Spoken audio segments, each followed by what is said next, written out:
রাষ্ট্রপতির ক্ষমা প্রদর্শন সম্পর্কিত বিধান এবং বিচার বিভাগ বিকেন্দ্রীকরণ বিষয়ে রাজনৈতিক দলগুলোর মধ্যে ঐকমত্য প্রতিষ্ঠিত হয়েছে বলে জানিয়েছেন জাতীয় ঐকমত্য কমিশনের সহ সভাপতি অধ্যাপক আলী রিয়াজ। আজ রাজধানীর ফরেন সার্ভিস একাডেমিতে রাজনৈতিক দলগুলোর সঙ্গে জাতীয় ঐকমত্য কমিশনের দ্বিতীয় পর্যায়ের নবম দিনের আলোচনা শেষে ব্রিফিংয়ে তিনি এই কথা জানান। অধ্যাপক আলী রিয়াজ আশা প্রকাশ করে বলেন, সংবিধানের ৪৯ নম্বর অনুচ্ছেদ সংশোধন বিষয়ে ঐকমত্য কমিশন থেকে দেওয়া প্রস্তাবের আলোকে যে রাজনৈতিক ঐকমত্য তৈরি হয়েছে তা ভবিষ্যতে সংবিধানে অন্তর্ভুক্তির মাধ্যমে বাস্তবায়িত হবে। এতদিন ধরে এই ক্ষমতার যে অপব্যবহার হয়েছে তা বন্ধ হবে। হাইকোর্টের স্থায়ী বেঞ্চ বিভাগীয় পর্যায়ে প্রতিষ্ঠার ব্যাপারে ঐকমত্য হয়েছে বলেও জানান অধ্যাপক আলী রিয়াজ।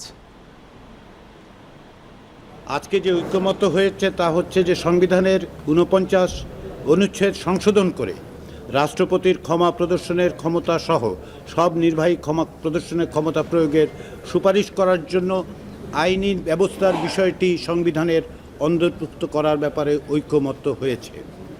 রাষ্ট্রপতি শুধুমাত্র এই উদ্দেশ্যে প্রণীত আইন ও বিধি অনুসরণ করেই ক্ষমতা প্রদর্শনের ক্ষমতা প্রয়োগ করতে পারবেন। এক্ষেত্রে ন্যায় বিচার নিশ্চিত করার জন্য রাষ্ট্রপতির কাছে ক্ষমা প্রদর্শনের জন্য প্রেরণের পূর্বে ক্ষতিগ্রস্ত ব্যক্তি বা তার বৈধ উত্তরাধিকারের মতামত গ্রহণ নিশ্চিত করতে হবে। আমরা মনে করি যে সংবিধানের ৪৯ অনুচ্ছেদের সংশোধনের যে প্রস্তাব ঐকমত্য কমিশনের পক্ষ থেকে তৈরি করা হয়েছিল তার আলোকে যে রাজনৈতিক ঐকমত্য তৈরি হয়েছে সেটা ভবিষ্যতে সংবিধানে অন্তর্ভুক্তির মধ্য দিয়ে বাস্তবায়িত হবে এবং এতদিন ধরে যে অব্যাহত ব্যবস্থা ছিল, রাজনৈতিকভাবে ক্ষমতার ব্যবহার করা হয়েছিল, সেটা বন্ধ হবে। দ্বিতীয় যে বিষয়টিতে আজকে আমরা ঐকমত্যে পৌঁছতে পেরেছি সেটি হচ্ছে বিচার বিভাগের বিকেন্দ্রীকরণ। এক্ষেত্রে আমরা বিশেষ করে যেটা লক্ষ্য করেছি বা যে বিষয়ে মনোযোগ দিয়েছি সেটা হচ্ছে হাইকোর্টের বিষয়টি। এক্ষেত্রে সংবিধানের ১০০ অনুচ্ছেদের সংশোধনের প্রশ্নটি আলোচিত এবং ঐকমত্য প্রতিষ্ঠিত হয়েছে। এখানে বলা হয়েছে যে রাজধানীতে সুপ্রিম কোর্টের স্থায়ী আসন থাকবে, তবে রাষ্ট্রপতির অনুমোদন নিয়ে বিচারপতির সময়ে সময়ে যে সার্কিট বেঞ্চ প্রতিষ্ঠা করতে পারতেন তার বদলে আমরা যেটা বলছি যে রাজধানীতে সুপ্রিম কোর্টের স্থায়ী আসন থাকবে, তবে রাজধানীর বাইরে প্রতিটি বিভাগে প্রধান বিচারপতি কর্তৃক নির্ধারিত হাইকোর্ট বিভাগের এক বা একাধিক স্থায়ী বেঞ্চ থাকবে।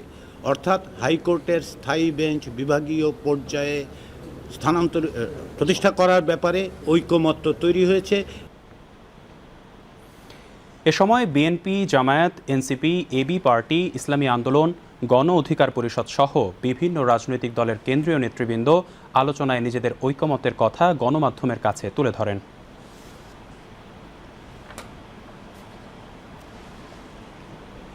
যতই আমরা কড়া আইন করি সেটার মিসইউজ তো তারাই করবে এবং এখনই করছে। আপনারা দেখবেন জেলা পর্যায় থেকে হাইকোর্ট পর্যন্ত সমস্ত জায়গায় আওয়ামী লীগের যারা ফ্যাসিস্টদের যারা দোষর ছিল, বিভিন্ন রকমের যারা হেনিয়াস ক্রাইম করেছে, মানবতা বিরোধী ক্রাইম করেছে, যাদের বিরুদ্ধে মামলা হচ্ছে, সব তো 1-2তে বেইল হয়ে যাচ্ছে। এটা আপনারা দেখছেন না? এটা কারা করছে তো এই ফ্যাসিস্টদের দোষররা। সুতরাং আমরা চাই independence of judiciary complete, constitutionally and legally, এবং সেটার সুফল জনগণ ভোগ করবে।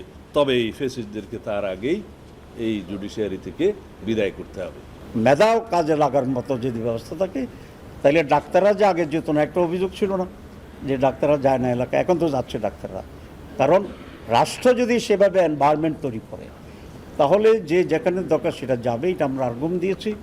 আলহামদুলিল্লাহ সবাই দীর্ঘ আলোচনার পরে আমরা এখন একমত হয়েছি যে সংবিধানে আমাদের ইউনিক একই ধরনের সুপ্রিম কোর্ট থাকবে এক কেন্দ্রিক ঢাকায়, আর বিভাগীয় শহরগুলোতেও হাইকোর্ট বেঞ্চের সম্প্রসারণ করা হবে। এটা খুব স্পষ্টভাবে ডিসাইড করা হয়েছে।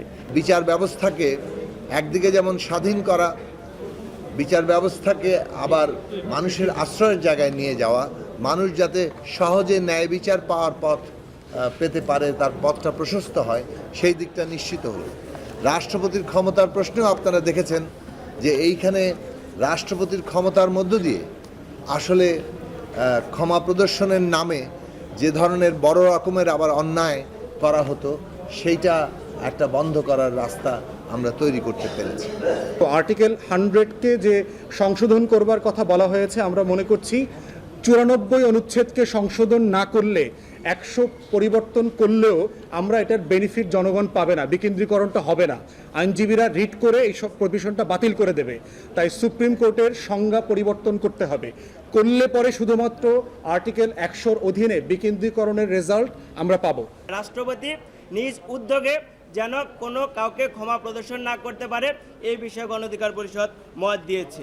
বিচার বিভাগ বিকেন্দ্রীকরণের বিষয়ে গণ অধিকার পরিষদ একমত হয়েছে। খুব দ্রুতই আমরা এগ্রিমেন্টে চলে যেতে, এটা একটা আশার কথা সবার জন্য যে আগামীতে যে আলোচনা হবে আমরা আশা করছি যে আমরা খুব দ্রুতই একটা সমঝোতায় পৌঁছাতে পারবো।